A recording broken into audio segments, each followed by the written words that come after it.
একমাত্র দেবরজি আজকে আমার বাসায় বেড়াতে এসেছে। রাত 12টায় আবদার করে বসে, আপু আপনার হাতে রান্না করা খিচুড়ি খেতে চাই। কিন্তু দুঃখের বিষয় হলো প্রতিদিন রান্না এত ভালো হয়, কিন্তু আজ পুরো একদম ডাব্বা মারছি। সো হাই এভরিওয়ান, অনেকদিন পরে বাসায় গেস্ট আসছে। একটা হচ্ছে আমার খালাতো ভাই আর একটা হচ্ছে আমার ছোট দেবর। আমি সারাদিন বাসায় ছিলাম না, কাজের জন্য বাহিরে ছিলাম। সারাদিন দুইজন বাসায় ছিল, টিভি দেখেছে, খাবার খেয়েছে। বাসায় আসার সঙ্গে সঙ্গে আবদার করে বসে খিচুড়ি রান্না করে দিতে হবে। যদিও আমার রান্না করতে একদমই ইচ্ছে করছিল না, কিন্তু আমার যত কষ্ট হোক ওদের আবদার তো আমি কখনোই ফেলবো না। আমার এই ভাইগুলো এত পরিমাণ লক্ষ্মী, যখন আমি রান্না করছিলাম আমাকে সমস্ত হেল্প করছিল। আর আমার যে দেবর সে আমাকে ভাবি ডাকে না, আপু ডাকে। প্রথমত হচ্ছে ভাবি ডাকটা আমার একদমই পছন্দ না, আর দ্বিতীয়ত হচ্ছে যেহেতু আমার লাভ ম্যারেজ আর সে আমার দেবর, প্রেম চলাকালীন অবস্থায় ওর সাথে আমার অনেক ভালো সম্পর্ক ছিল। সে আমাকে প্রচন্ড সম্মান করে এবং ভালোবাসে। যাই হোক, যদি একটু খারাপ লাগছিল শুধু শুধু খিচুড়ি রান্না করতে কেমন লাগে, তো আমি এখানে দুইটা ডিম ভাজি করার জন্য পেঁয়াজ, টমেটো, কাঁচামরিচ কেটে নিয়েছিলাম যাতে খিচুড়ি দিয়ে ডিম ভাজি খেতে পারে। ওরা বারবারই বলছিল আপু কিছু লাগবে না, তুমি শুধু খিচুড়ি রান্না করো। খিচুড়ি রান্না করতে গিয়েও আজকে মনে হচ্ছিল রান্না একদমই ভালো হবে, কারণ রান্না করার জন্য কোনো এনার্জি পাচ্ছিলাম না। চালগুলো হালকা ভেজে নিয়ে এখন আমি পানি দিয়ে দিলাম। জাস্ট এখন একটু ঢেকে দিব। প্রেসার কুকারে খিচুড়ি রান্না করতে খুব একটা বেশি টাইম লাগে না।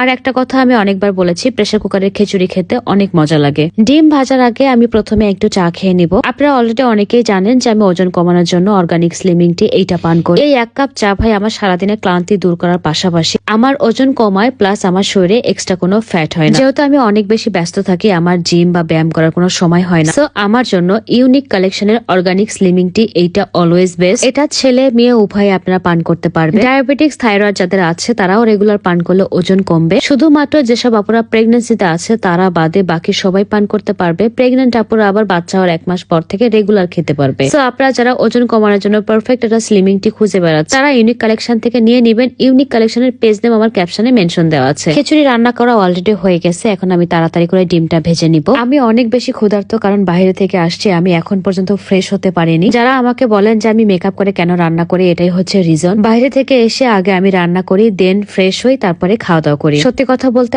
আমার জীবনটা আপনাদের মতো এত বেশি সুখের না যে রান্না করতে যাওয়ার সময় আমার মেকআপ করতে হবে। যদি আপনাদের মতো সারাদিন ঘরে বসে থাকতাম, অন্যের ভিডিও দেখতাম, বিশ্বাস করেন তাহলে আমি মোবাইল টেপার আগেও মেকআপ করে মোবাইল টিপতাম। আজকে খিচুড়ি খুবই কম রান্না করেছি, কারণ বাসায় অলরেডি খাবার রান্না করা আছে। শুধুমাত্র দুইজনের জন্য খিচুড়ি রান্না করার ট্রাই করেছি, তবে একটু বেশি হয়ে গেছে। পরে সেগুলো আমি আর অভি খেয়ে নিয়েছি। বেশি টেনশন হচ্ছিল, রান্না একদমই ভালো হয়নি। যেহেতু দেবরকে খেতে দিব, যদি বাসায় গিয়ে বলে রান্না একদমই ভালো ছিল না, তাহলে খুবই খারাপ লাগবে শুনে। কারণ আমি যাই রান্না করি অভি খাবারের প্রশংসা সবসময় করে। আজকে যদি খাবারের দেবর খারাপ রিভিউ দেয়, তাহলে আপনারা ভেবে নিবেন যে আমার হাজবেন্ড মনে হয় আমাকে দেখে ভয় পায়, তাই খাবারের কথা প্রশংসা করে। কিন্তু না, যাই রান্না করেছি দেবর খেয়ে খুবই খুশি, আলহামদুলিল্লাহ খুবই প্রশংসা করেছে। লাস্টে আমি খেয়ে দেখছিলাম যে আসলে সত্যি রিভিউ দিল নাকি মিথ্যা রিভিউ দিল। অনেস্টলি বলতে রান্না মোটামুটি ভালো ছিল, অন্য দিনের মতো এত বেশি ভালো ছিল। যাই হোক, আজকে এ পর্যন্তই। সবাই ভালো থাকেন, টাটা এন্ড টেক কেয়ার।